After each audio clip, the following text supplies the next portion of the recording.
Selamat malam. Perkenalkan, nama saya Fatwa Adina Nismareta, NIM 190720961. Saya akan mengajak teman-teman satu kelompok saya untuk berdiskusi mengenai salah satu tema komunikasi politik, yaitu politik dan media. Sebelumnya, saya ingin memperkenalkan rekan satu kelompok saya yaitu Hasnanisa. Coba nyalakan. Hai, saya Hasnanisa Abidah, NIM 1907101158. Terima kasih Hasnanisa. Lalu selanjutnya, Dimas Wahyu. Halo, saya Dimas Wahyu, NIM 190710152. Terima kasih Dimas, boleh di-mute lagi. Lalu Andreas Dramanik.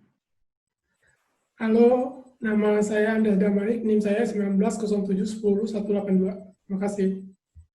Terima kasih Andreas. Lalu selanjutnya Amel. Hai, nama saya Amelia Oktaviani, NIM 1907101174. Terima kasih Amel.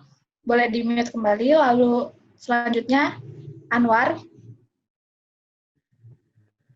Halo, nama saya Anwar Ardiantara, NIM 1907100325.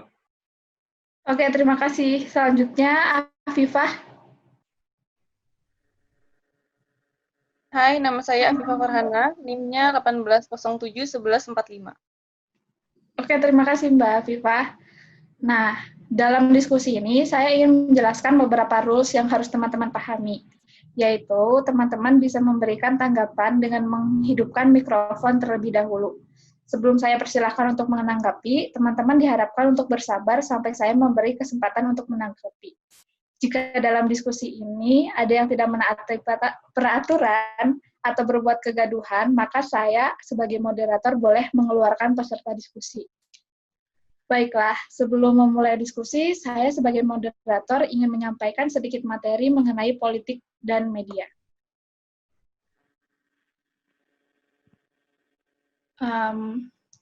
Dunia politik adalah suatu mekanisme interaksi antar unsur-unsur yang memiliki kepentingan berbeda-beda dalam suatu masyarakat, dan unsur tersebut berusaha memperoleh posisi yang dapat memberikan legitimasi dan kemampuan untuk mempengaruhi kebijakan publik.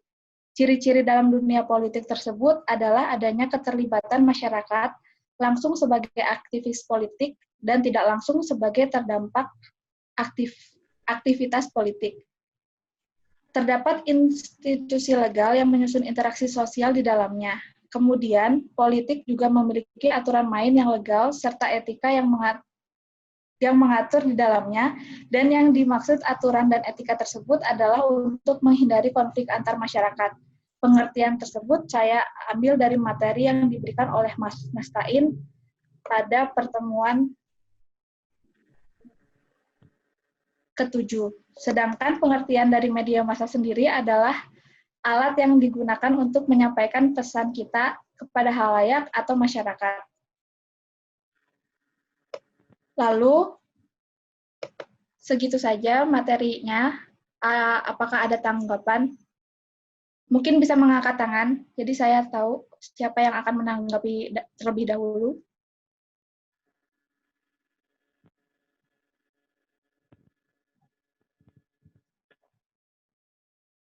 Ada yang menanggapi? Oh ya, silakan Mbak Afifah. Boleh di-unmute, lalu silakan berikan tanggapannya. Terima kasih Mbak Retna atas waktunya. Jadi menurut saya memang kehidupan politik itu tidak dapat dipisahkan dari media atau ketersediaan informasi. Jadi karena disitulah yang paling efektif untuk penyebaran informasi kepada khalayak, umum atau masyarakat atau publik. Jadi media massa ini dianggap memiliki keunggulan yang menyebabkan mampu mempengaruhi alam pikiran masyarakat, sehingga dapat dimanfaatkan oleh elit politik untuk membrainwash publik. Jadi banyak banget informasinya yang untuk digunakan memberikan informasi, tapi lebih dari itu bisa membrainwash masyarakat gitu. Namun realitanya saat ini bukan lagi media yang memegang informasi politik untuk disampaikan kepada masyarakat, melainkan politik yang menggerakkan media untuk membeberkan pencitraan mereka terhadap masyarakat. Seharusnya media menjadi pengendali sekaligus melakukan kontrol sosial antara politik dan kepentingan politik atas kepentingan publik. Di era keterbukaan yang dikenal dengan istilah masa global, peran media sebagai sarana komunikasi politik di Indonesia sangat penting untuk menyalurkan berbagai kebijakan kepada masyarakat, baik yang datang dari atas maupun bawah. Jangan sampai justru media ikut memanipulasi informasi yang dilakukan oleh para elit penguasa. Begitu menurut saya. Terima kasih.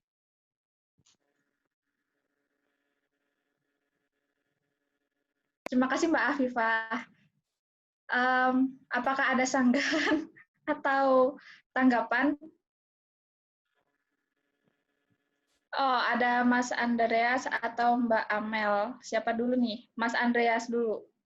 Silahkan di-unmute.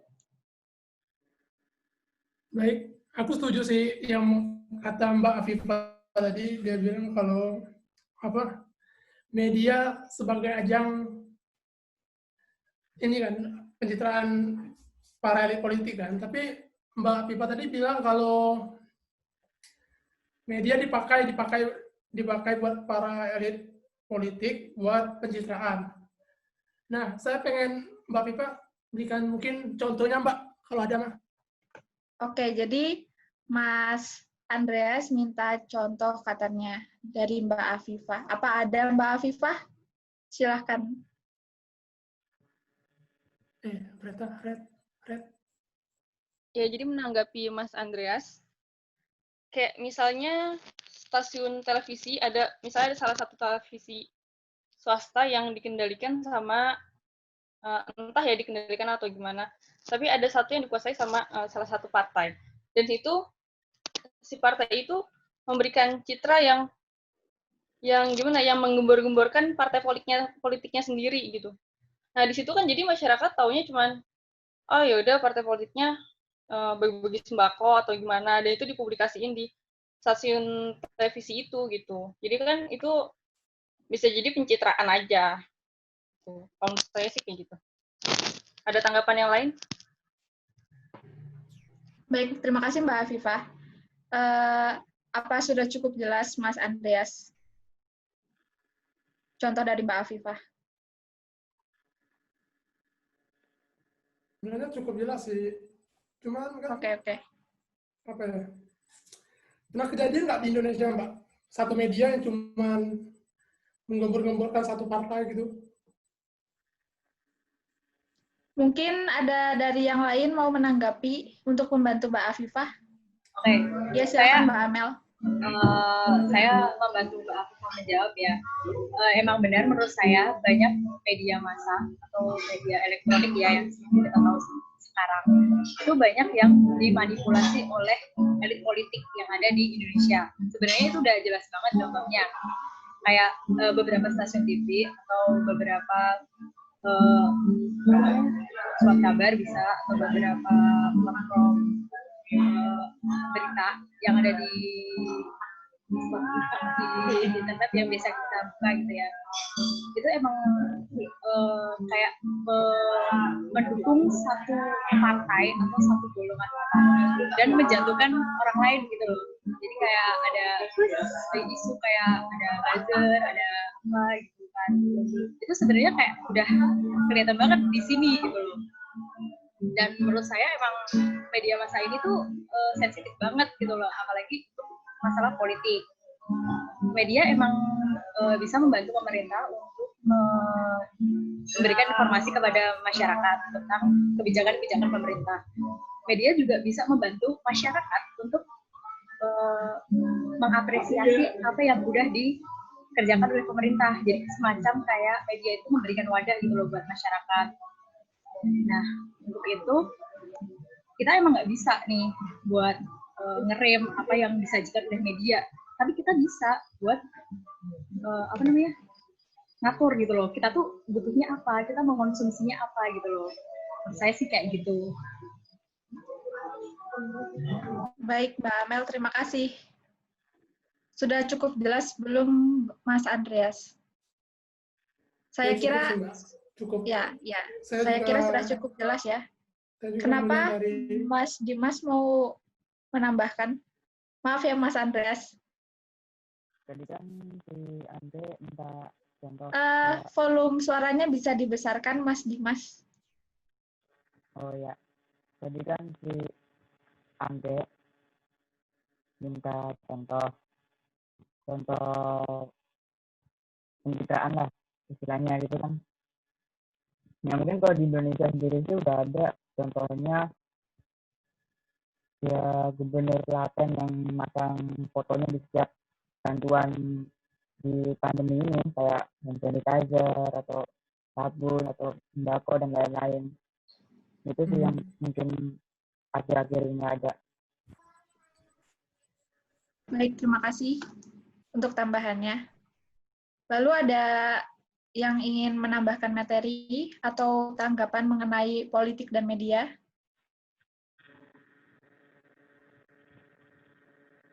Saya mungkin Ya, baik. Silakan Mas Anwar.